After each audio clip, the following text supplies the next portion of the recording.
Merci beaucoup.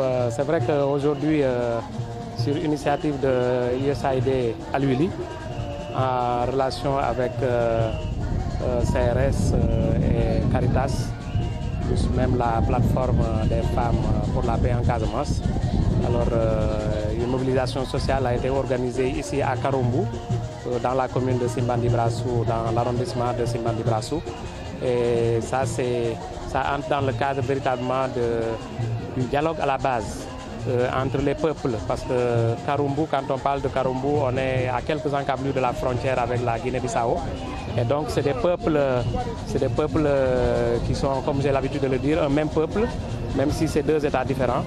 Mais donc cette mobilisation sociale entre dans le cadre de la gestion des conflits communautaires et également de la protection de l'environnement.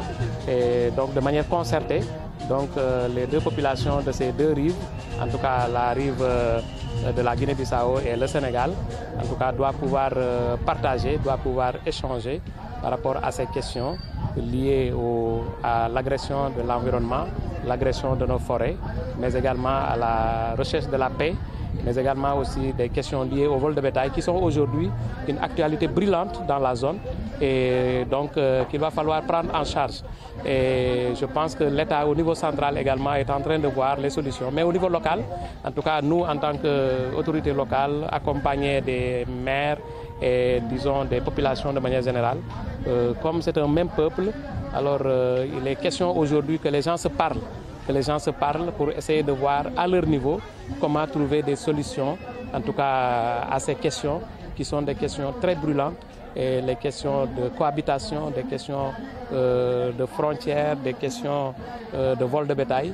Et aujourd'hui, on a comme l'impression qu'il faut nécessairement une synergie entre les populations de la Guinée-Bissau et celles du Sénégal.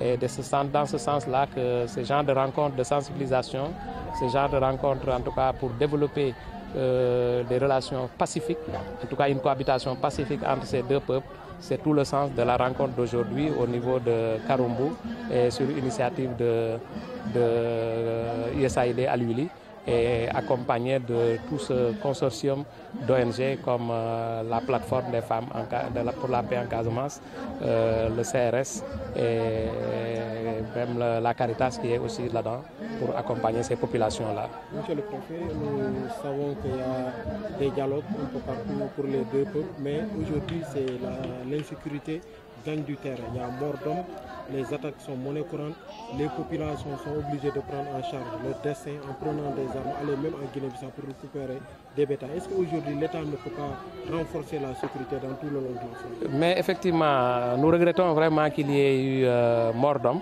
à cause de ces questions liées au vol de bétail. Nous le regrettons fortement et vraiment nous présentons nos condoléances à la famille attristée. Mais comme vous l'avez dit, des efforts sont en train d'être faits par l'État, mais il va falloir les renforcer. Il va falloir les renforcer et donc l'État est déjà au courant de tout ce qui se passe dans la zone. Et je pense que certainement dans les jours à venir, des mesures de sécurité, de renforcement de la sécurité seront prises. Et je pense que le ministère de l'Intérieur en est conscient. Le ministère chargé des Forces armées aussi en est conscient.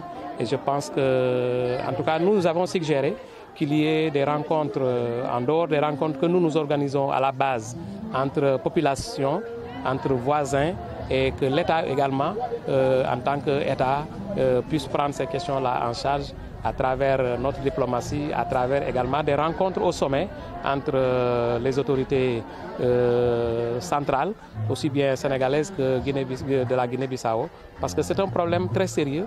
Et aujourd'hui, si on n'y prend pas garde, alors les gens vont tenter de se faire justice eux-mêmes. Et là, si cela n'est pas pris en charge très rapidement, on va vivre même un moment de réarmement. Parce que de l'autre côté, les gens, en général, ils sont armés. Et ici, le processus de paix est tellement avancé que le désarmement a connu des succès. Et il ne faudrait pas que peut-être qu'on retourne sur des armements illégaux, en tout cas des armements locaux, en tout cas se défendre. Et là, ce sera regrettable. Donc je pense que l'État en est conscient et que donc l'État prendra toutes les dispositions nécessaires. Mais en tout cas, c'est un problème réel. C'est un problème réel et très actuel et très accru dans les moments où nous vivons, quand il y a mort d'hommes à cause de ces questions de vol de bétail. Les populations du Sénégal sont tentées, en tout cas, de se venger et par tous les moyens. Et quelquefois même, ils vont traverser la frontière pour aller eux-mêmes rechercher leur bétail de l'autre côté. Donc il va falloir que autorités de la Guinée-Bissau et du Sénégal se parlent. Et je pense que c'est de cela qu'il s'agit. Et sinon, les populations elles-mêmes, si elles doivent prendre en charge elles-mêmes leurs propres préoccupations, leurs propres problèmes, alors on risque de verser dans la violence entre les deux peuples qui, comme je l'ai dit tantôt, c'est un même peuple. C'est un même peuple, c'est peut-être une même histoire. Et donc, je ne pense pas que autre chose que la paix, en tout cas, doit pouvoir exister entre ces deux populations.